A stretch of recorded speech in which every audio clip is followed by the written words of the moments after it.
What's up guys, Anders here with another Black Desert video. Today we're going to go over some Corsair leaks as well as the update for test servers this week. Remember, global lab test server updates usually take 1 to 2 weeks to appear on our live servers, assuming there are no delays and changes. The big news out of these patch notes is the confirmation that Corsair is going to be launching with succession, with Awakening coming 4 to 5 weeks after launch. This means that Corsair's damage will be solely from their main hand weapon and will not receive damage from an Awakening, since we won't really have one, obviously. This damage will eventually go back to normal, so 30% of your damage will be from your Awakening weapon in succession once the Awakening comes out, of course. The one shred of info we have on the Corsair Awakening is that it will contain a new weapon that's never existed before and will have a bunch of features. That's what the notes actually say. Very vague and confusing, considering every Awakening weapon is unique to that class, but maybe it could be a mistranslation and they're trying to tell us to be excited. Who knows, maybe our weapon will make us into a shark or something.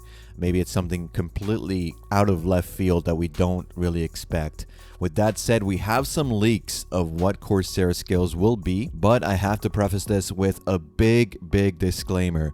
We don't know for sure if this is legit. In my experience though, leaks coming out of classes for Black Desert tend to be pretty reliable, but sometimes they're never actually pushed to live servers. There's a bunch of examples for that, but we had a similar leak with Hashashin and Sage, and both times the leak was right on. So I feel pretty confident that these skills are what we're going to have to work with for the new class. There's a lot to go over, but I'm not going to go over every single one. I will touch though on the more interesting aspects of the class, like her passives. She gets 20 seconds of underwater breathing as a passive, plus the ability to move faster underwater in her mermaid form.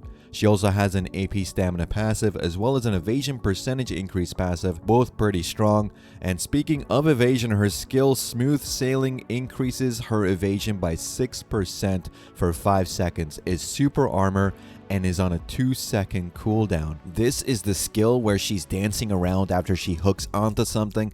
The hook ability itself is a 5-second cooldown skill called Mareka Swing and is a frontal guard at the beginning of the skill. She also has a skill called Sea Stroll that is on a 24-second cooldown and gives you 12% evasion buff for 10 seconds. It's a super armor iframe hybrid skill and has the other unique trait of Corsair, which is grapple resistance. Sea Stroll has 50% grapple resistance buff for 5 seconds, but Spiral Soak, a 20-second cooldown skill, has that same effect. Jetstream, a 24-second cooldown skill, has the same thing again, grapple resist 50% on top of some nasty slows. Whale Song is a 20-second cooldown skill that has the grapple resist 50% effect. Now these are the absolutes, so normal pre-awakened skills, you'll still have this with Awakening when Awakening comes out, but we also have some succession versions, and man, they include a new trait called Guard Gauge Decrease. This means that a skill like Whale Song can lower your frontal guard meter by 25% per hit on a 2-hit skill, meaning 50% of your guard, no matter your DP and gear, will always be consumed by this skill. That's pretty powerful. Spiral Soak is also a negate guard recovery effect for 10 seconds, meaning despite the obvious no grab on this class, at least in succession, Corsair has the ability to destroy frontal guards fairly easily and resist grab while she's in her longer animation skills.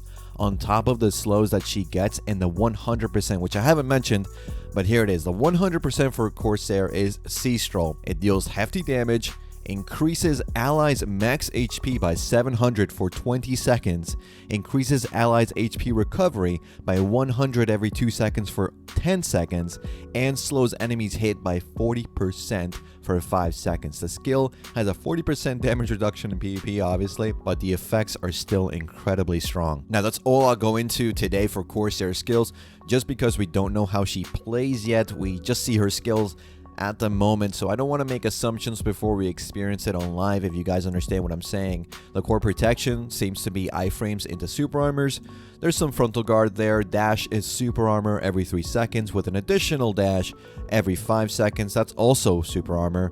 Really good ult on Corsair, good passives, unique traits like grapple resist, guard gauge debuffs, the usual DP shred skills she has. She has a knockdown skill, a couple of floats, an AP increase skill. Overall, if you just showed me this and told me, do I think this class is strong considering it has no grab, I'd say yes. On paper, she looks very strong and unique. Now, we'll know more very, very soon, guys. She comes out next week. I'll have more videos for Corsair once she comes out, and we get to experience the class for ourselves. Now, as for the rest of the patch, we received something unexpected. Custom UI themes. I never even thought of this. We only got one right now, but I like it. Potential to have some really nice stuff. It looks okay. I think the summer wave one is all right, but I hope that we get seasonal ones like this one, and winter season ones are going to be so nice. Kind of excited for that one.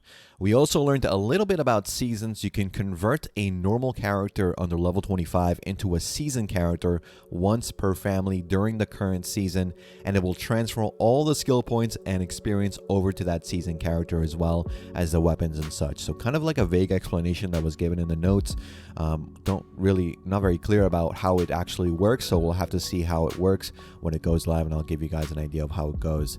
We also received some new elite hunting monsters with some new titles, so really no surprise there. I like that they keep doing this for titles, but again, not really the hunting content I think a lot of hunters wanted. And we have a new in-game pet. While you farm, you sometimes get that mole event, right? So there are now giant moles that can spawn. They can drop an item.